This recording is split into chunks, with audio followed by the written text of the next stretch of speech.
A deeply divided House passing the Senate's version of President Trump's mega bill. Nobody said it would be easy, but you know what? We didn't come here to do easy things. We came here to do big things. A group of hardline GOP members who had threatened to block the sweeping tax and spending cuts legislation eventually falling in line, following an intense campaign from the White House and Republican Party leaders. The president reportedly promising fiscal hardliners concerned about trillions being added to the national deficit that certain provisions for green energy tax credits would be phased out. What those holdouts were doing was exactly what we were all doing. We are advocating for our district. Democrats denouncing the bill. House Minority Leader Hakeem Jeffries speaking for hours, delaying a final vote. I'm going to take my time and ensure that the American people fully understand how damaging this bill will be to their quality of life. The multi-trillion-dollar legislation would unlock tax cuts and funding boosts for national security, partly paid for by the largest cut to the federal safety net in decades. Tax breaks and changes to the tax code could benefit corporate America, manufacturers, and high-income Americans, while low-income Americans could be worse off due to the bill's historic cuts to Medicaid and food stamps. A ripple effect could also hit the healthcare system, especially rural hospitals, and roughly $3.4 trillion is also projected to be added to the deficit over the next decade. In Washington, Michael Yoshida reporting. We saw a parade of lawmakers coming to the West Wing here Wednesday, and they were representing different views of the Republican opposition.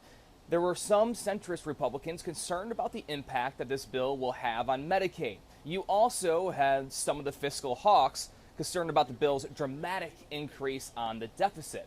And here's some of what's in the bill. It extends President Trump's 2017 tax cuts, places stronger work requirements for people to receive Medicaid and SNAP benefits, raises the state and local tax deduction cap and the child tax credit, and allows for tax deductions on tips, overtime, and car loans while providing more funding for defense and immigration enforcement. And this morning we heard from one of the former holdouts, Ralph Norman, who described the conversations between the president and the fiscal hawks. Norman says that essentially Trump made a commitment to them that he would use executive authority to try and enforce some of the phased-out provisions of this bill when it comes to clean energy subsidies.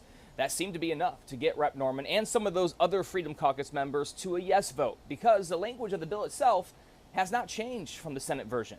Our understanding was President Trump was really using honey instead of vinegar here in those meetings with lawmakers, giving them White House swag, for example, taking pictures, all in an effort to get them on board with this bill. All of this comes as public support of the bill is low. Just 27% of people in a Quinnipiac poll approve of the president's signature domestic policy bill. Yet, judging by the successful procedural vote to bring the Senate version of the bill to the House floor for a vote, it appears that the president's outreach was successful and that the bill is close to being on his desk. That could be as early as Friday. At the White House, Brian Abel reporting.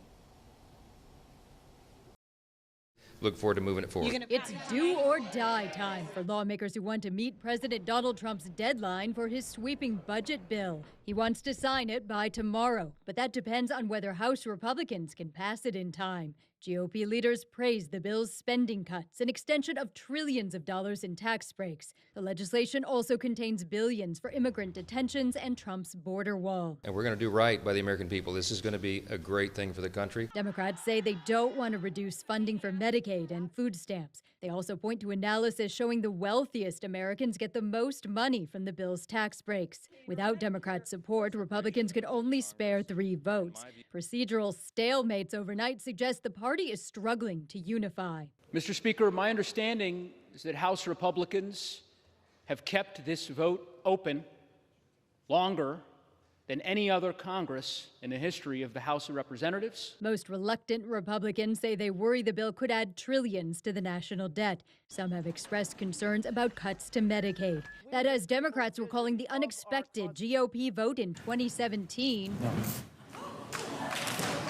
that stopped the repeal of the Affordable Care Act. All we need are 4 Republicans to have John McCain-level courage and stand up in defense of the health care of the American people. I'm Amy Kiley reporting.